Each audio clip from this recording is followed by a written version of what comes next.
The Heart Eater, Report 1. This is the first of 2 reports about a high-end threat. For once, not to the general public, but more to our field agents.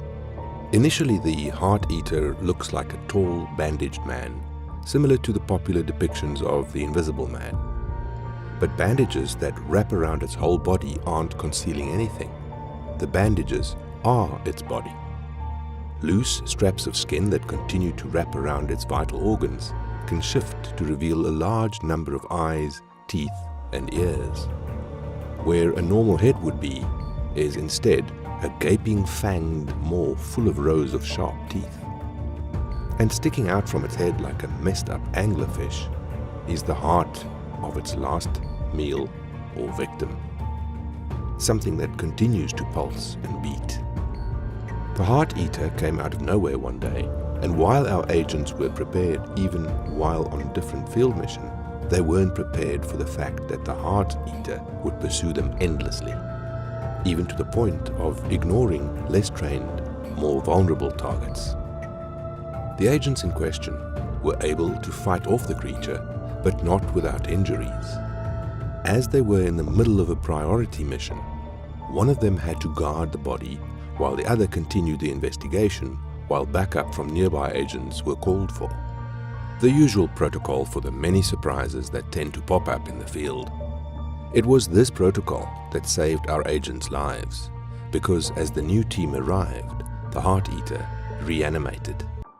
It was stronger, faster, and smarter, not falling for the same tactics that killed it the first time. One thing that didn't change about the creature was that it only went for the agents. It completely ignored other people and creatures in its hunt, taking hours and having many wounds inflicted on them. The team of 4 agents were able to once again kill the creature. This time, they didn't take the chance and ripped it apart limb from limb. They weren't completely sure about that action either, so they lit the pieces on fire. When they did so, the individual pieces all made inhuman screeches and spasmed as if trying to escape the flames. Eventually, the twitching stopped and the agents were able to relax somewhat.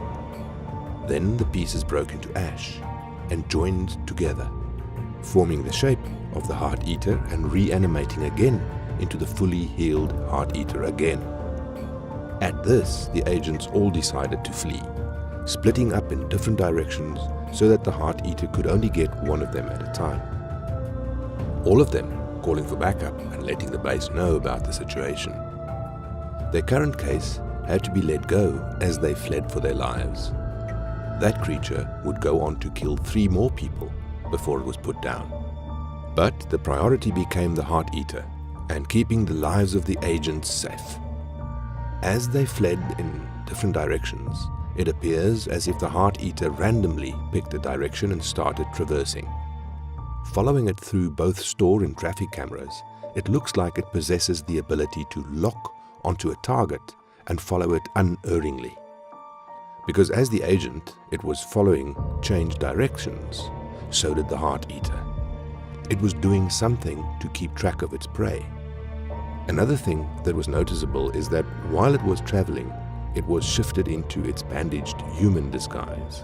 But ordinary people didn't pay it any attention, even moving out of its path or opening doors for it without reacting to its appearance.